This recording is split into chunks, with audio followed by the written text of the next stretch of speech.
All right, welcome. Thanks so much for being here. And for those of you that were transferred over from me from class, I still appreciate you being here. So we've got essentially two presentations back to back. And the first presentation is going to be about 25 minutes. It's called From Interview to Inquiry, Method, Reflection, and the Voices Model.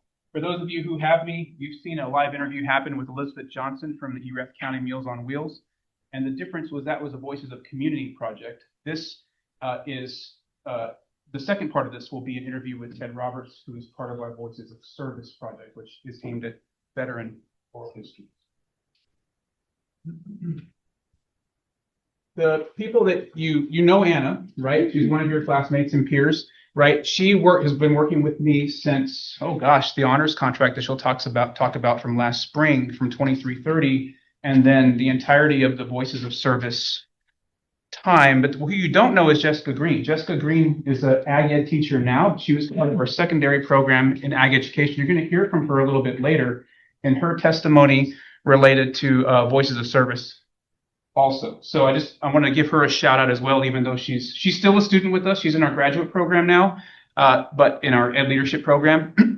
But she was an integral part of doing so many of these interviews. In fact, she was the first person to interview Mr. Roberts over there. Any of y'all have Mr. Roberts for history? No? Or any other class? Okay. All right. Thank goodness. Okay. Yeah. So the first part, like he talked about, there's a series of voices. I'm going to talk about Voices of Service. He's going to talk about Voices of Community. And the emphasis with this project was to preserve local legacies, and we captured the stories of local Erath County veterans. And so the goals and objectives to start off with, we want to foster civic engagement and historical inquiry through direct interaction with Erath County veterans. Pretty much what it says, the whole point is to get students or anybody involved to actually be involved with their community, but also through an emphasis, again, with those Erath County veterans.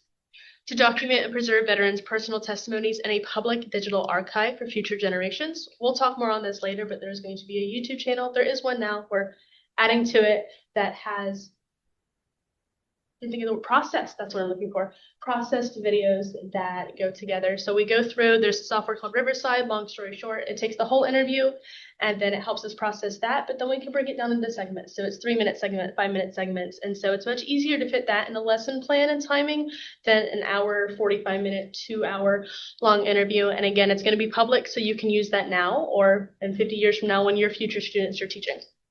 It's developed with TEKS-aligned inquiry-based lessons. Dr. H is going to talk more about that in a little bit, but it's integrating. So you have your inquiry-based lesson, and we have our primary sources listed, and one of your primary sources will be a veteran interview. And then lastly, it will strengthen pre-service teachers' critical thinking and appreciation for community heritage and military service. So if you're involved, you're seeing all of this, and it just makes you think deeper about what primary sources you're going to use and how to utilize that with your lessons. This is a building block inquiry on the left that was written up by Amanda Stanfield, who's a 5th grade world cultures teacher, 6th grade world cultures teacher at Gilbert Intermediate. And like you have seen from before, and others maybe you don't know, is that a building block inquiry is a simple way to snapshot an inquiry in a lesson. Now, the component parts of a building block inquiry include a compelling question. In this case, the compelling question is, are the experiences of women who served in the WASP program, Women Air Support, different from women currently in active duty? So that's the overarching question that she's asking. She's aligned it to TEKS. She's aligned it to 2 sources. 1, a living history of WASP interviews, and 2, part of a J.J. Conway interview, a segment of J.J. Conway's interview. And over here is the Voices of Service website. Initially for this, the thought was that we would purchase a domain name, but YouTube does such a great job of housing all these videos. There's no reason to worry about that. So they're archived in YouTube, and you'll notice you can't see it, but many of these already have as many as 6 or 7 3 to 5 minute clips. Anna was talking about how we utilize the power of AI to develop emergent themes, which help us to review those to give teachers in a competitive digital space 3 to 5 minute clips that can be used in the classroom, and that's really critical. Here, in terms of Bloom's verbs, the building block inquiry advocates for 3 Bloom's verbs: deliberate, collaborate, and produce, right? Higher level order thinking, and the deliberate is deliberately asking students to do things, and the collaborate is asking students to collaborate in ways that are visible, right? What's the visible learning happening here, and then the production, and then an instructional snapshot, and that's it. We're looking at a landscape page of paper on one side. Somebody can get this and they can implement that so long as they have access to these resources. Oh, you did it. Oh. Yeah, I forgot. Okay. So, like you mentioned, this started out as an honors contract, and it was at the very initial start of Voices getting up and going, grant money, IRB. Learning how to use an IRB was great, considering I'm doing a thesis. That was really helpful to know how that works. But again, contracts a lot of times just as like a project, whatever, I've done them before. But this one was really, really interesting because it became something so much more, and it was so much meaningful at the very beginning. So, like you mentioned, Jessica did the majority of the interviews. A lot of them were this summer, and I was in Texas during the summer for the majority of it. But I got to help set up. And one of my favorite things, Dr. H and I went to a Legion meeting, and it was really fun because old timers are great. But it was just really interesting to see how they kind of celebrate and mingle and just what they share and how much emphasis they have on community and military and patriotism. And then in the same way, just with Jessica as well, we all went to a Memorial Day service and we got to just pass out flyers and talk to a lot of veterans. And that's how we got a lot of those interviews lined up. But it was just very wholesome to see all that, and to be a part of something with such a deep legacy is really awesome. So significance, we already kind of discussed preserving the lived experience of Erath County veterans, but it's more than just, okay, we have a recording, we have video, we're going to slap it on a YouTube or whatever. It's ensuring that their voices contribute to community memory and their broader historical record. So we have this historical record that throughout Voices, this is what we've gathered, but it also goes over not only their time and their service, but it also ties back into, well, they came back to Erath County, so why?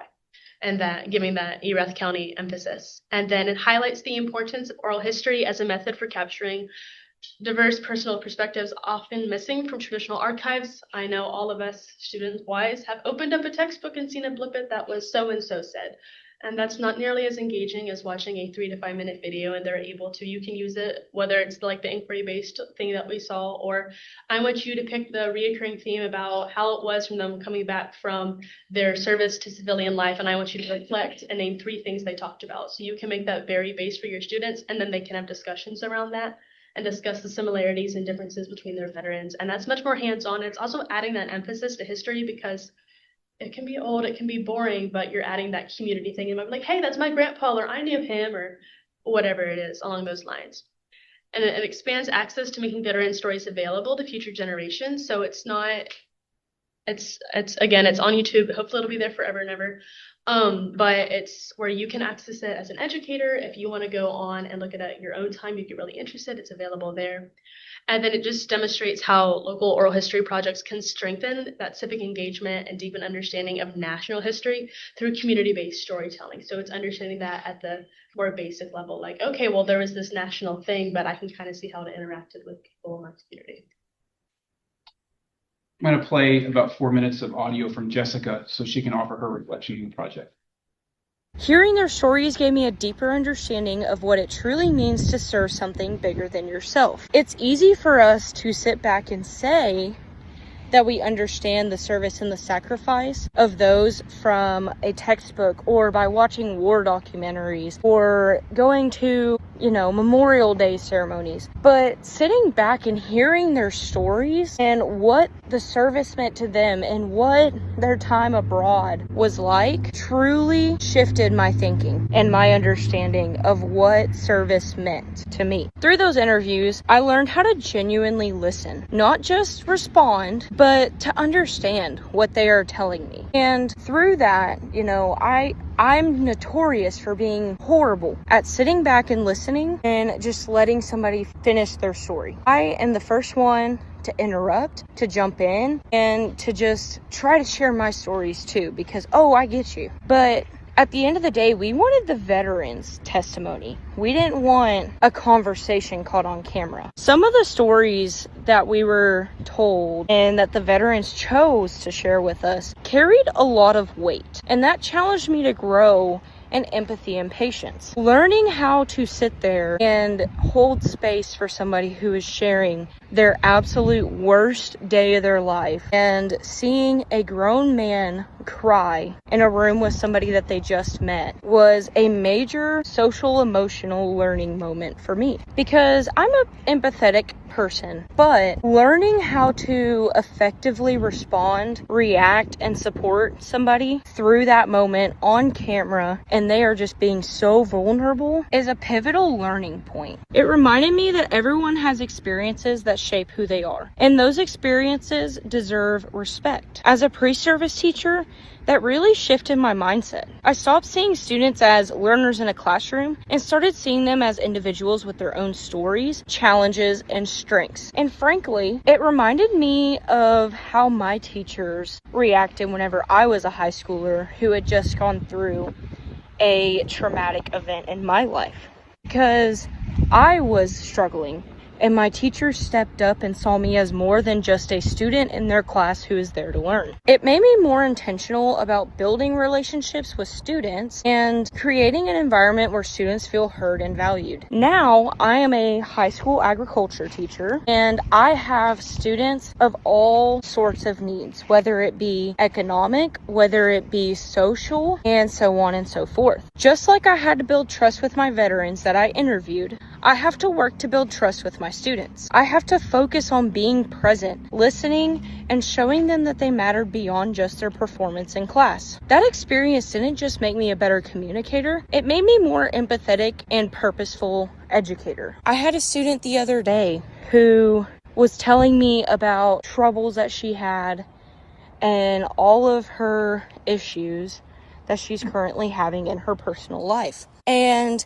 at the end of it, she just kind of flipped a switch and said, "Oh, but it's all just teenage drama. Oh, but it's just high school drama." And I kind of shocked myself with my response whenever I said, "But that's your lived experience. That's your life right now." Because the old me would have been like, "Oh, I'm so sorry. That's terrible," and kind of left it at that. But that response, she kind of just stumbled back and she was like, "Well, yeah, that is my life right now. You're right." And it kind of made her feel not alone in that moment and feel seen and heard. And I truly don't think that I would have had that reaction to her had I not have been in Voices of Service, because I would have completely responded differently, other than, "Well, but that's your lived experience right now. She doesn't know what big adult issues are. She hasn't lived that yet." I think that's incredible growth for a teacher that we prepared out of our programs, right? Would it be that all of our teachers can listen and be empathetic, right? Especially when they go in front of their own students in the future, and y'all too.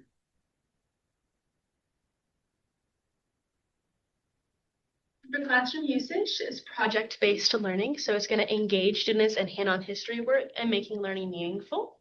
So again, they have to watch it and then they have to construct some response out of that, whatever you give, some sort of guided, like this is what the response needs to relate to, or do it on your own. Community connection, it connects students to the community and it gives them opportunities to learn from lived and experiences. I know sometimes when we're teaching students to think about whether it's content or more social emotional learning skills, is if you throw some big name around, sometimes you're like, yeah, whatever, I'm never going to meet them. But if you make it more community and family based, that's going to be a little bit more real, right? Skill development, it builds 21st century skills, including critical thinking, interviewing, collaboration, and digital literacy.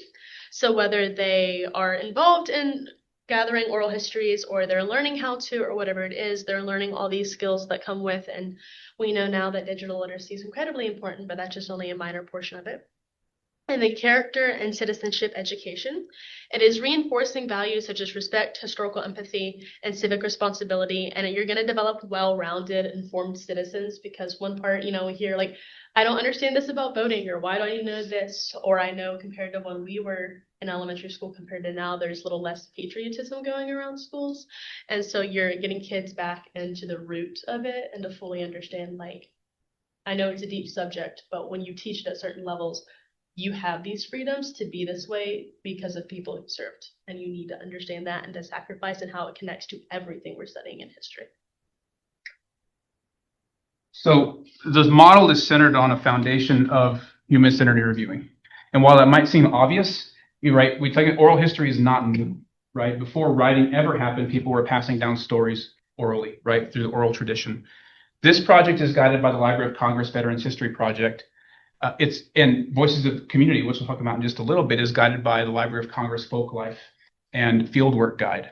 But it's also, in terms of the veterans side of this, guided by Sharon Rayner's work as part of practicing oral history of military and war veterans. And that distinction is important because military veterans comprise everybody who's been in a support role, and war veterans specify those who are in a combat role. And you'll hear that question when we interview Ted. Then we move into the pedagogical core. In other words, in inquiry, right, in the social studies, through the inquiry lens, the questions are what guide the interview. Because obviously we're asking interview questions, right? But it's purposeful in its inquiry focus.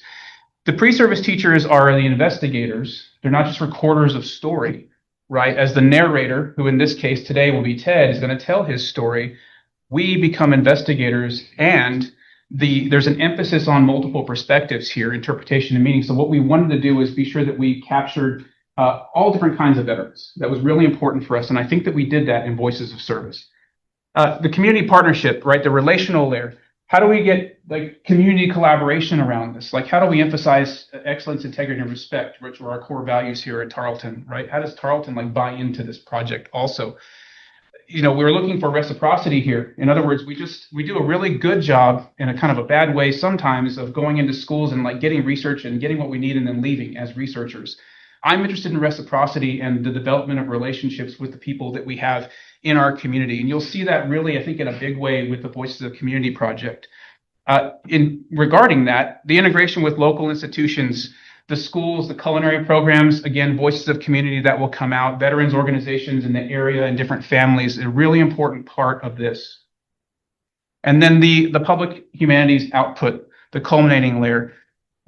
We talked about the digital archive. It does veterans no use if all we do is we turn an interview into like a digital cemetery. In other words, I'm not interested in putting oral histories up on the internet so that they can die there, right? I'm interested in, and the project is interested in putting interviews up that will be like lived through the legacy as our teachers communicate legacy to future generations. And that's a really important component here. Public events and showcases, and then cross-disciplinary projects. We'll look at that, both of those, in just a little bit later. So November 11th of last semester, we held a concert in collaboration with the symphonic band and the choir and the junior high choir, and it was just really to be a public tribute to the veterans and those we'd interviewed, and then anybody else in the community who wanted to came out. And that little like hallway thing between like the big auditorium and like the doors that you come in is where like the glass gallery is. It's narrow. That was pretty full, but it was really cool to see the entire community come together for something like this, because it's just something I'm in, so I didn't really realize it. But as you can see here, there's Dr. Westbrook and the symphonic band, and then there's the college choir, and everybody had matching shirts, so everybody that was a part of this. So that was kind of cool for us, is that everybody on this big team brought this together. Lots of collaborative support, particularly through Dr. Sherry Ben's division. We veered into a lane, and then that became, so. And then you can see there's Mrs. Westbrook, Dr. Westbrook's wife, with her junior high choir, and then people in the audience, and then Colonel Simon spoke, and then Professor Dr. Lunyon also spoke. And as the pictures in the back here, you see that on the last image, there was like all the veterans got to submit photos of their time in service. And so they kind of had that in a rotation, which was really cool to see. And then there's Jessica speaking and myself speaking, and then President Hurley, Dr. H, Jessica and I, and then Senator Birdwell. That was pretty cool, not gonna lie. But it was kind of scary. I've done public speaking before, but that was like 800 people. A little scary. But it was just a really cool moment to be able to share what I kind of wrote and didn't think was that impactful, but it was. I had a veteran come up and ask me to send him my speech afterwards, so that was really special, just being able to connect with them at that moment. And then again, there were lots of people that were there, but it was just a really amazing opportunity. There's people standing along the wall too. I initially went in there to sit down before I had to go backstage, but Jessica and I just moved backstage anyway. But it was I mean, I've performed on that stage with symphonic band and things, and it's like, oh, it's usually a much smaller people. The auditorium seems big, but it was mind-boggling to see this and to know the reason why. And it's just a reminder of humanity and how really important and fruitful this is. So where veterans are a part of the community is the greater, right? Veterans are included in Voices of Community, but the idea behind Voices of Community, Erath County Oral History Project, is to record oral histories of people who have history in Erath County. We've recorded history, just oral histories, just last night of Sterling Doty and his wife. He's the head football coach of Stephenville ISD and the athletic director, all the way from Cindy and Dean Edwards, right, who have a long legacy of educational excellence here in Erath County. So it's an incredibly interesting project. And one of the things that we're doing here is we're trying to preserve local history. So again, it's the same through line here. Building educator capacity, and the idea was to have students involved, and we ran into some challenges. If I get to the challenges slide through this, I'll talk about those challenges, but just scheduling students to be with an interview, and that didn't work out really well because it's very difficult to align schedules. Our students are so incredibly busy in Block 2. If you're not familiar and you're a guest, like Block 2 is the second semester of the junior year. Civic engagement is huge, right? We want students to be doing social studies. Social studies is not about PowerPoints, even though that's what I'm using here. It's not PowerPoints and bullet points and note taking. There is a time for direct instruction, but it's not about that. It's about taking action and getting out in the community, and then strengthening partnerships. And the biggest partnership that we have for this is Stephenville ISD. Trying to find a way to connect this to our future elementary teachers. Really, I don't. Sometimes these ideas just come and it's, well, I need to connect it through food because everybody eats. Everybody has a food connection.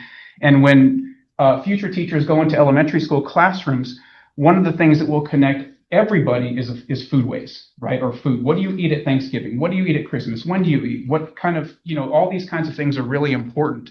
So partnering with Stephenville ISD Culinary Arts was and is a really great way to do that. And last week they made the first round of recipes and we photographed those recipes. Today, right now, as a matter of fact, they're making the second round of recipes, and we have everything from Cindy and Dean Edwards' heart attack in a pan to Misty and Lon Reisman's chicken spaghetti, and that's the mayor and his wife, right? And if you've never had chicken spaghetti, the sauce is Velveeta. I never knew that was a thing. It was incredible, right? So this makes a huge connection with the community, and we really wanted to do that. And that showcase is on Tuesday, May 5th. And if you're out there and you want to come to that, we'd love to have you there at Champion Hall on Tuesday, May 5th, if you're not otherwise obligated. Challenges, money. Money is always a challenge. That Voices of Service grant was $2,500. We wouldn't have been able to do anything without support of our college, right? And without support of Global First Gen, and I'm getting the name wrong. It's a really long name. Dr. Ben's division, right? We had to have support for the reception, the T-shirts, the organization, the staff. Like it was an incredible. There was a lot that went into that. Other challenges, scheduling, like I mentioned. How do you get students to interview somebody, and have the time to do that? That was a huge challenge. I feel like we skipped a slide. Did we miss? There we go. Yeah, this one. Yeah, did we see this slide? No. So this is Elizabeth Johnson. She's she's been the director of Erath County Meals on Wheels. We interviewed her on the third floor of Howell. I've got a great administration who let me take over that area, right, and sort of disrupt the passageway a little bit. And we interviewed her there.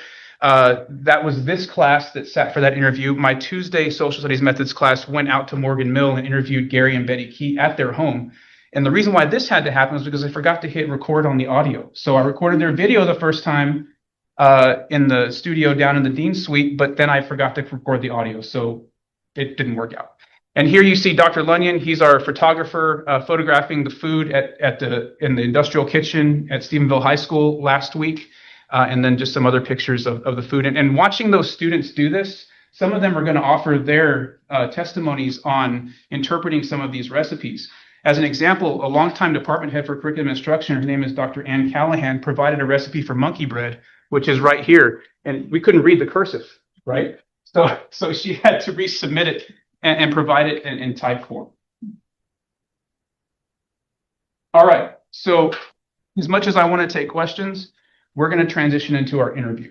So at this point, I'm going to ask Ted Roberts to come on up. And this is Ted Roberts. He is a senior instructor in, what's your college officially called? College of Leadership and Military Studies. College of Leadership and Military Studies, and you obviously know Anna. So we're going to go ahead and start the interview. I'm going to produce for them, and I'm going to back off. Am I seeing on? Yes.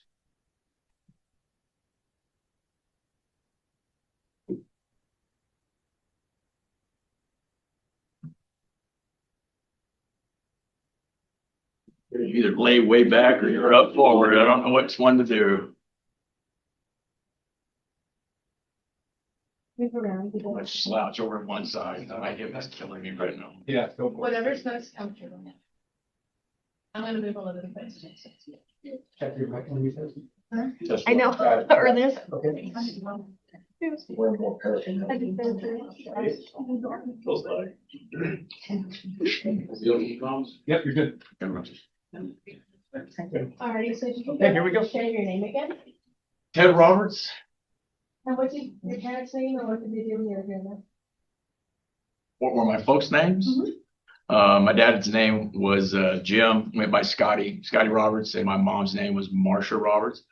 My dad was he had a number of jobs, but primarily he retired from the post office. But while he was doing that, he was the mayor of our town, and he was also a municipal judge. I don't know how you become a postman and a municipal judge. That's the way it works out in Texas. My mom was a women's athletic director, but primarily she was a women's basketball coach the whole time. And I didn't get any of that athletic talent. So your schooling, K through 12, what was that like?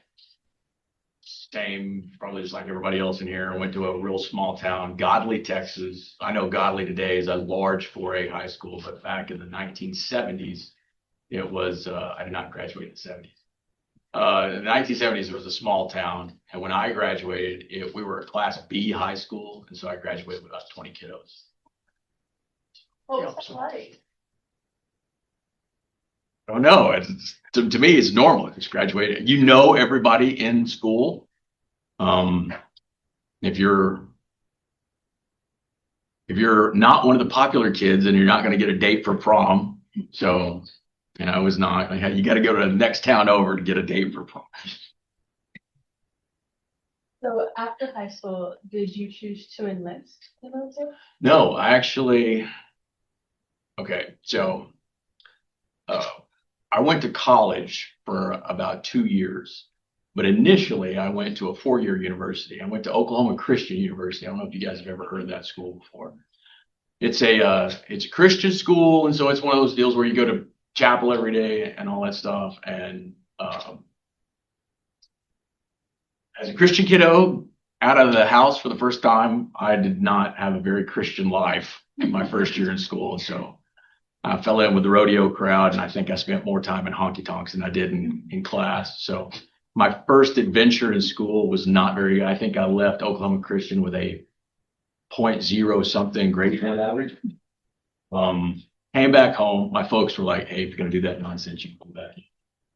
So I did that. Went to school for about a year in junior college, and then that's when I decided I have got to get out of this house, and that's when I went in the Marine Corps. So that's how I.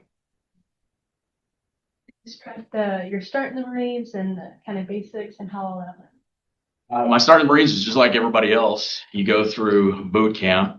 You got 3 months at boot camp. When you come out, you're basically trained Marine. They used to send us to a month's worth of combat training battalion. All Marines are infantrymen first.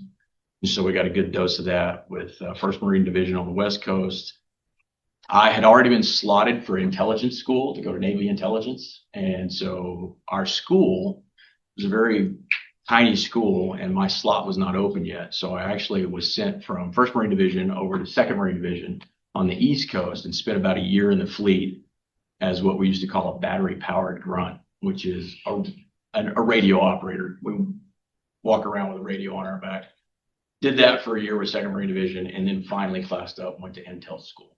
From there, got posted to a Marine aviation unit, became what the Air Force called a targeteer, which basically is an intelligence specialist that's well versed in air combat tactics and ordnance delivery, how to survive surface to air missile systems, things like that. So that was my job.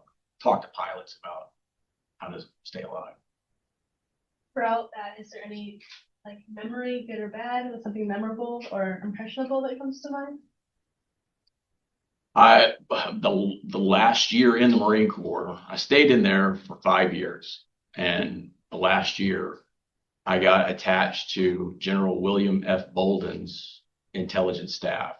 General Bolden was the first black space shuttle pilot. He was an A6 driver in Vietnam, and he went from the Marine Corps into NASA, flew all the space shuttle missions, and then came back to us and was the wing commander. And then I got placed on his briefing staff. So that was pretty cool.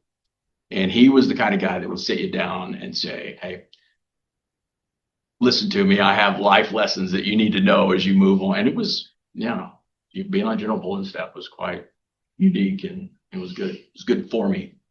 Helped me grow up quite a bit. And I forgot this question earlier, forgive me, but were you wartime or support Well, on combat? I would be considered combat support in that role, because as an intelligence analyst, you're, as we used to say you're in the rear with the gear and the beer and the sergeant major, and so your job is basically to brief up folks and tell them, "Hey, this is what's coming.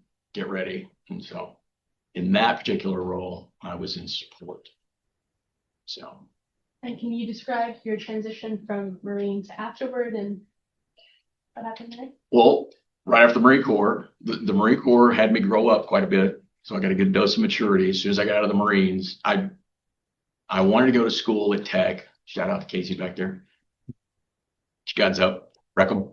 I wanted to go to Tech, but I was using the GI Bill. And in those days, in the 1990s, the Marine Corps did not give you very much money for college. And so I went to the one place that I could afford, which was Tarleton. So I'm glad I did it. And so I finished my bachelor's degree very quickly because I was going to school full time, maxed out all my hours. I was actually working for the Veterans Administration as a VA advisor for veteran students back then. Quickly transitioned from bachelor's to a master's program. The former department chair back in those days was Dr. Michael Pierce, and Mike Pierce was a prior service Marine. He and I spoke the same language, and so he hired me like 1 year into the grad program to become a graduate teaching assistant. I don't know if they have those anymore, but so I started teaching the same survey courses I'm teaching now way back in 2000 or 2001. And then as soon as I finished my master's, transitioned right into adjunct faculty. 2001, of course, is when 9/11 happened, and that completely changed my trajectory. So that's when I started looking for another slot back on active duty. Can you elaborate on that, please? Yeah. Was working 4 jobs, teaching school, working nights. Used to work at the horse sale over in Cleveland, worked the horse sale here in Stephenville. Was washing cars for Enterprise, and then 9/11 happens. Of course, that changed everybody. And so shortly after that, we, as a country, we ended up going into Afghanistan for essentially payback ops. And that's when I said, I'm still young enough. By this time, I think I was 34, something like that, 34, 35, something like that. So I was going to go back to the Marines and ask them, "Hey, can I be a Marine officer?" And so I went to go see them, and they're like, "How old are you, Bubba?" And I was like, "Mid-30s." And they're like, "You're not going to be an officer with us. You're way too old." I was like, "What's up?" And they're like, "You have to be 26. You have to be 27 before you commission. So you can join the Marines. You can come back as a sergeant if you want to, but you're not going to be an officer." I was like, "No, it's okay. I got a master's degree. I don't think I'm going to run a fire team." So I hum-hawed around there, thought about going to the Navy, being a naval officer, thought about going to the Air Force. but I wanted to go where everybody was. I felt like Afghanistan was going to be the war of my generation. Sure enough, shortly after that, we ended up invading Iraq in 2003. So I got to get in this fight. So I went to the Army, and the Army said, yes, we will get you in here. We'll give you an age waiver. And so I got an age waiver. And then right after I got an age waiver to become an officer, they bumped the age up to like 40 or 42. So it was pointless exercise. I was goofing off for no reason. I wasn't goofing off. I was working. So got accepted by the Army, and then the Army sent me off to the Warrior Transition Course, OCS.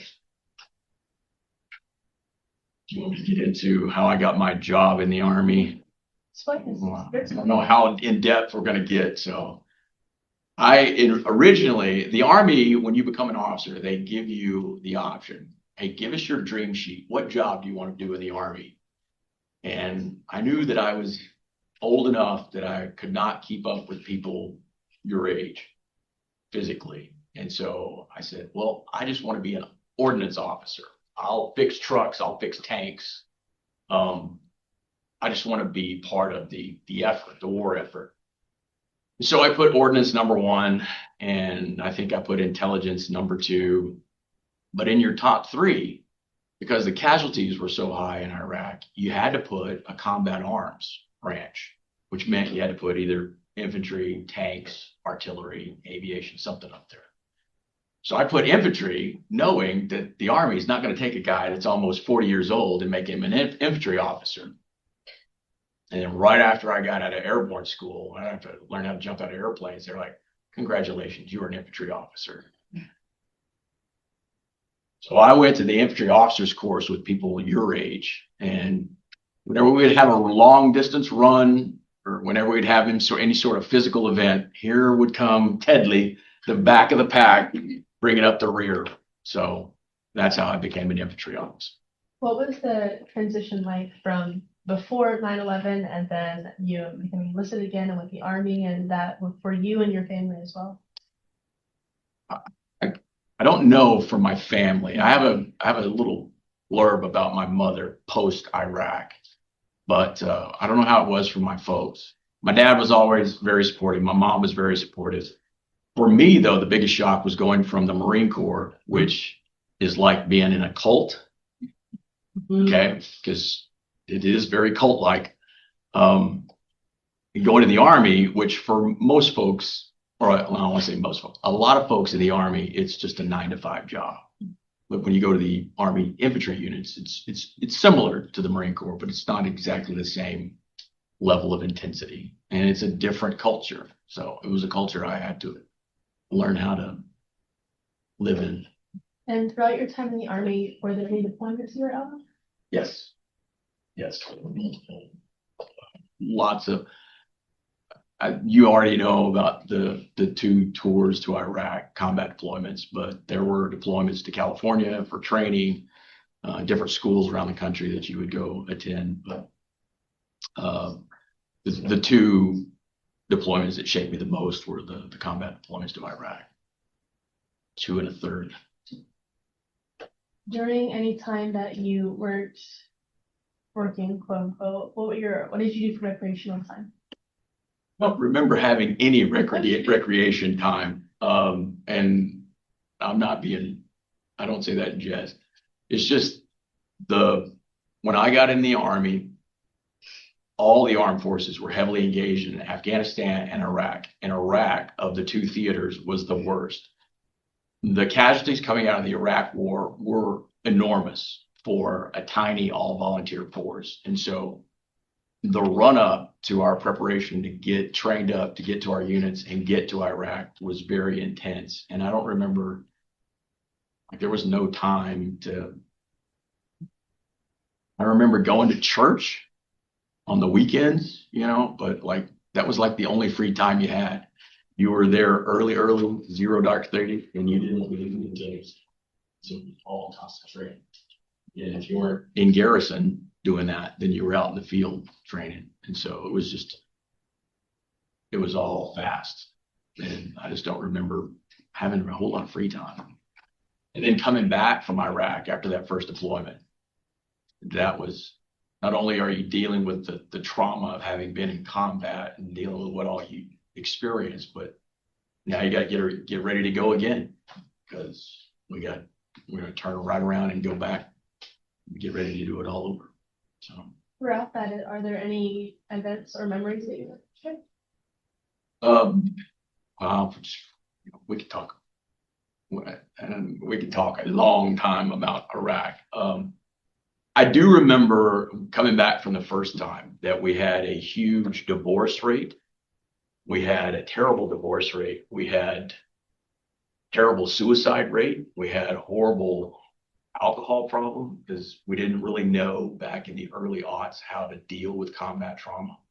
We had a number of youngsters kill themselves in auto accidents. Young guys will buy motorcycles in a heartbeat, and young guys will get killed on motorcycles in a heartbeat. I think we lost almost as many dudes on motorcycles down at Fort Hood as we lost in combat in our particular battalion. I'm not saying Army-wide, it's me. These guys get drunk, get on a bike, and then go kill themselves. Not intentionally, just you can't operate a motorcycle after boozing it up. Surprise. That is true.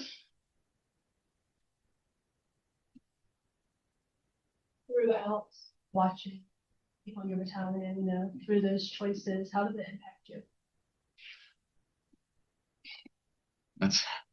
That is a very, very broad question. How did it impact me? I was thinking about this coming up here this afternoon. And I don't see anybody from any of my classes.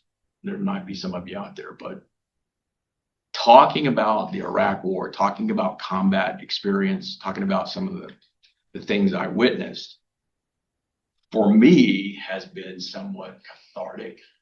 And I feel like I have always been more willing to do that, because while I was in the Marine Corps, and then certainly while I was in academia before going to the officer back, I was a voracious reader. And so I would read all these guys who wrote these combat narratives, coming back from World War I, coming back from World War II, coming back from Vietnam, Korea, and so forth. So having read that stuff and kind of understanding the veteran point of view, and then actually going myself and experiencing the trauma of war, I think that made a difference in the way I teach my classes and how I share that experience with my students. I think I'm more willing to talk about that, because I have kiddos tell me all the time, hey, my granddad was in Vietnam. Used to be my dad. My granddad was in Vietnam. He never talked about Vietnam. Well, I can understand that. I got friends who are like that.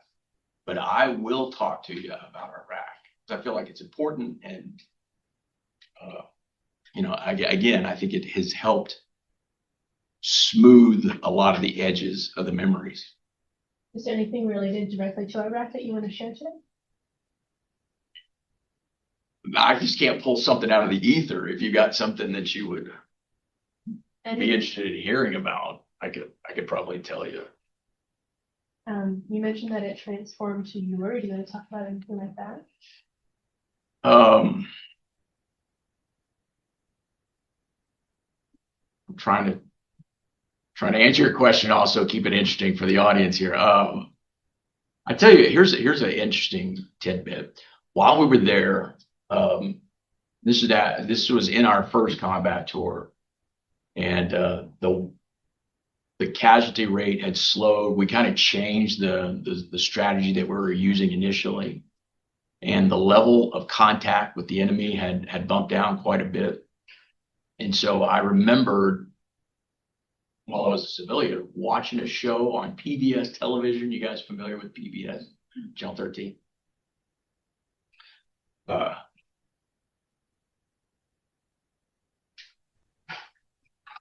this guy named Rick Steves. He always goes to Europe.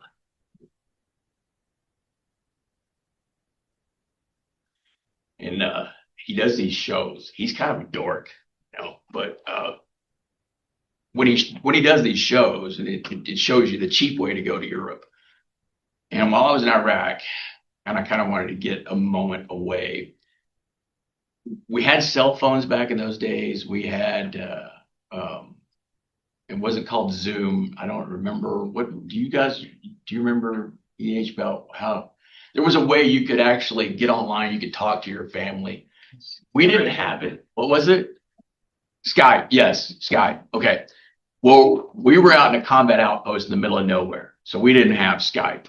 We didn't have anything but hot bottled water and cigarettes.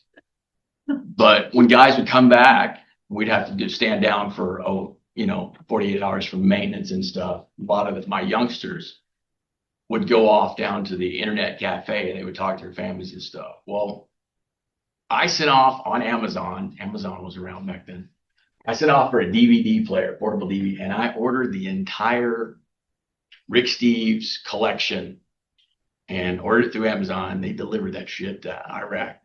And so when I would come back, I would put in a Rick Steves video and I would watch that to kind of decompress from the strain of being a platoon commander, later on in Company XO, battalion staff officer, all that stuff. And so the more I watched of this stuff, I was like, my God, when I get out of Iraq, I am going to go to Europe. And so in 2010, I made the decision to go ahead and leave the Army. And the first thing I did, first rattle out of the box, I went to Scotland and spent about 2 weeks in Scotland. And that gave me the idea of, I'm going home. I'm going to pack an assault pack. I'm going to put 2 pairs of pants in there and some socks. And then I'm coming back, and I ain't going back to the United States for about 6 months. And that's what I did. I just backpacked all over Europe for about 6 months. And that allowed me to decompress and sort of, it's not regain your faith in humanity, but get you disassociated from what you had gone through. So that was very beneficial for me. I don't know if it was for anybody else, but it was a big deal for me. While you were in Europe, do you have like a favorite part that you got to experience? Everything. Yeah. Being on top of the moments of solitude, like being on top of the very top of the Alps in Switzerland, someplace like that, a distillery in Scotland. When I would backpack around, I would always link up with a tour group that was coming over from the States or coming from Canada. And so I was always, all these people were older, married folk, retirees. And so I was like the youngest guy. I wasn't going to say the young guy. I was the youngest guy in the group. And so I was always off by myself. And while the retired folks were doing their thing. And so just being by myself, but experiencing all this stuff with them later on in the evening, we would have dinner and stuff. That was very cathartic. How many times have I used the word cathartic? Mm-hmm. It's a good word. No. After your stint in Europe, how was it coming back to the United States and acclimating more to the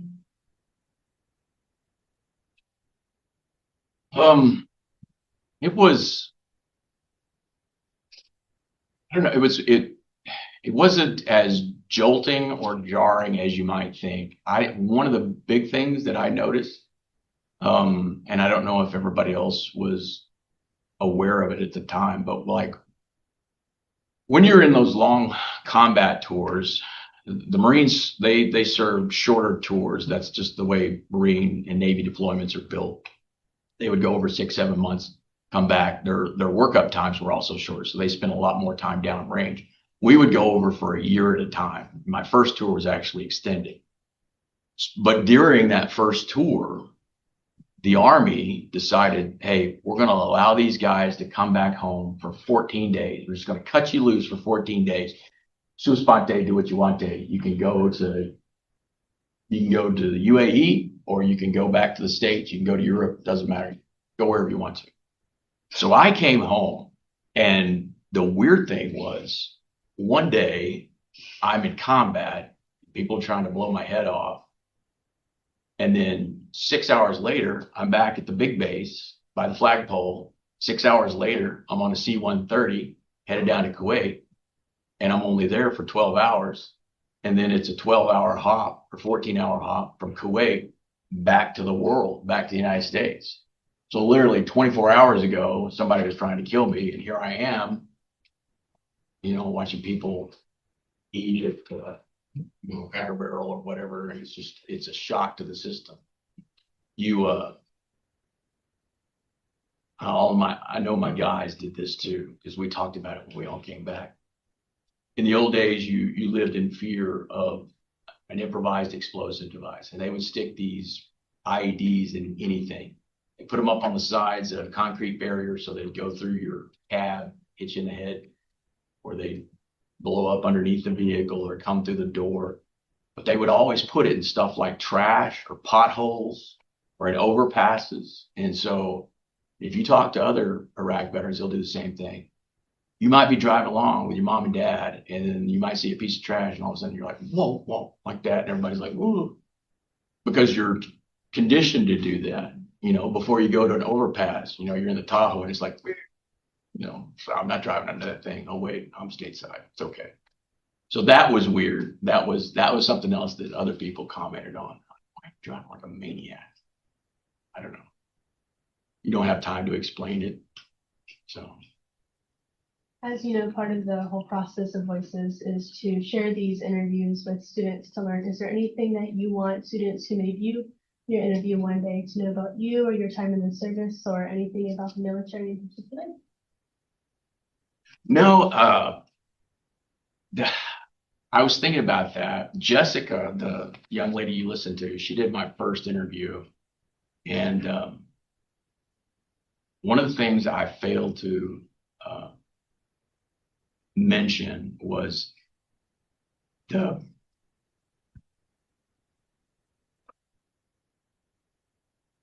guys you go down range with. The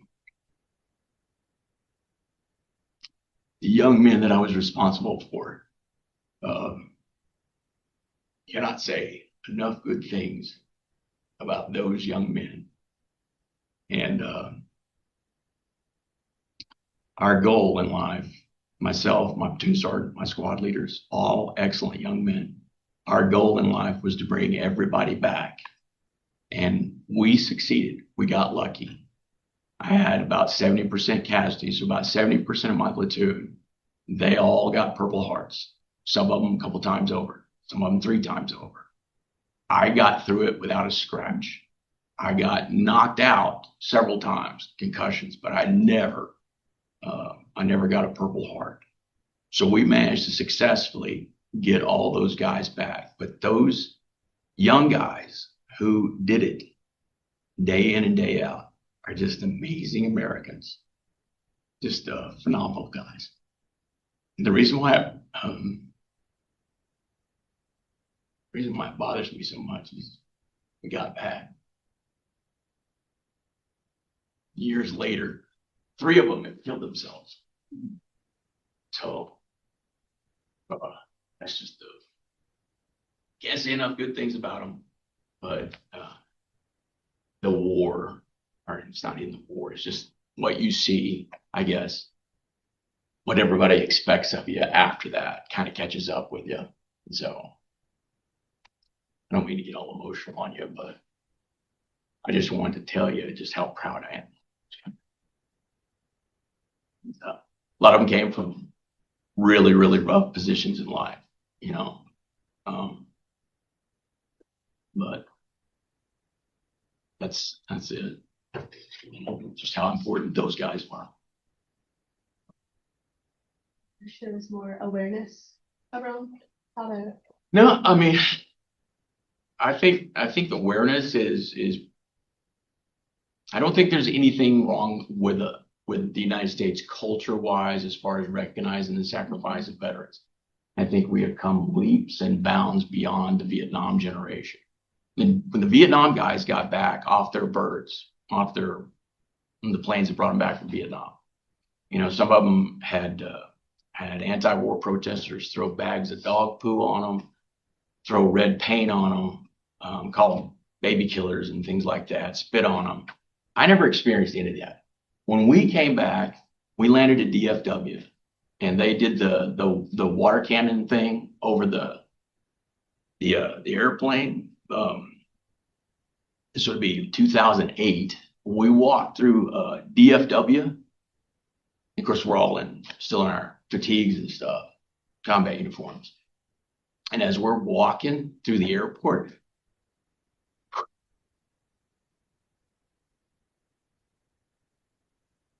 that whole group of guys just are coming back, guys and gals coming back they got a standing ovation from all those people inside DFW. It was just amazing. I felt very self-conscious and embarrassed, but I felt also very proud of being an American and being part of that. So that was a big deal. I thought I was going to get through this stupid interview without breaking up and boo-booing, but it's hard to do. Not a stupid interview. My stupid plan. Are there any final words or anything that you would like to share with us in the room, with anybody who watches this in the future? No, because I don't want to sound corny. Already fidgeted up here long enough, and no, I can't. Here's something. Okay, I appreciate the sitting through the presentation here. I was like, this is a very highly polished program, and I appreciate what Dr. Hinojosa and yourself, and Jessica, and all you guys that are associated with this thing, you folks in the audience. I appreciate what everybody's doing immensely. I think it's a very noble thing that you're doing and very valuable. So I want to get that out. That's a big deal. Thank you for being part of this. After your story. Thank you.